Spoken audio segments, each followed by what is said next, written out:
ದೇವರಗಟ್ಟು ಅನ್ನೋ ಪ್ರದೇಶ ಹೊಳಗುಂದ ಮಂಡಲಂನಲ್ಲಿ ಕರ್ನೂಲು ಜಿಲ್ಲಾನೆಗ ಇದೆ. ಈ ಊರು ವಿಶೇಷ ಏನು ಅಂದರೆ ಪ್ರತಿ ದಸರಾ ಹಬ್ಬಕ್ಕ ಈ ಪ್ರದೇಶದಲ್ಲಿ ಸುಮಾರು 1500 ಜನಗಳು ಸೇರಿ ಕಟೆಗಳು ಹಿಡ್ಕೊಂಡು ಕಾಣಿಸ್ತಾರ. ದಸರಾ ಹಬ್ಬ ಸಂದರ್ಭವಾಗಿ ದೇವರಗಟ್ಟು ಅನ್ನೋ ಪ್ರದೇಶದಲ್ಲಿ ಯಾವಾಗಲಿದ್ದೋ ನಡೀತಿರೋ ಆಚಾರ ಇದು.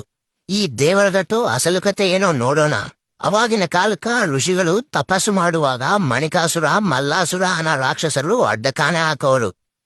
ಅದಕ್ಕಾಗಿ ಋಷಿಗಳು ಶಿವದೇವರನ್ನ ಬೇಡಿಕೊಂಡರೆ ಅವಾಗ ಶಿವನೇ ಮಾಲಮಲ್ಲೇಶ್ವರ ಸ್ವಾಮಿ ರೂಪದಲ್ಲಿ ಬಂದು ರಾಕ್ಷಸರನ್ನ ಕೊಲ್ಲಿಬಿಡ್ತಾರ. ಆದ್ಮೇಲೆ ಆ ಊರಿ ಜನ ಮಾಲಮಲ್ಲೇಶ್ವರ ಸ್ವಾಮಿ ವಿವಾಹ ಬಹಳ ಜೋರಾಗಿ ಮಾಡ್ತಾರ.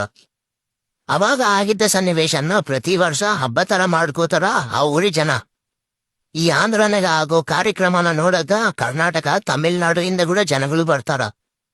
ದೇವರಗಟ್ಟುನಾಗ ಸುತ್ತಮುತ್ತ 4-5 ಊರ್ ಜನರು ಬಂದು ಆ ವಿಗ್ರಹನ ತಮ್ಮ ಊರಿಗೆ ತಗೊಂಡು ಹೋಗೋಕ ಪ್ರಯತ್ನ ಮಾಡ್ತಾರ.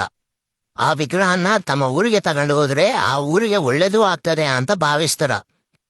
ಸುಮಾರು 1500 ಜನಗಳು ಈ ಕಾರ್ಯಕ್ರಮನಾಗ ಸೇರ್ಕಂತಾರ. ಎಲ್ಲರಿಗೆ ಏಟುಗಳು ತಗುಲ್ತವ.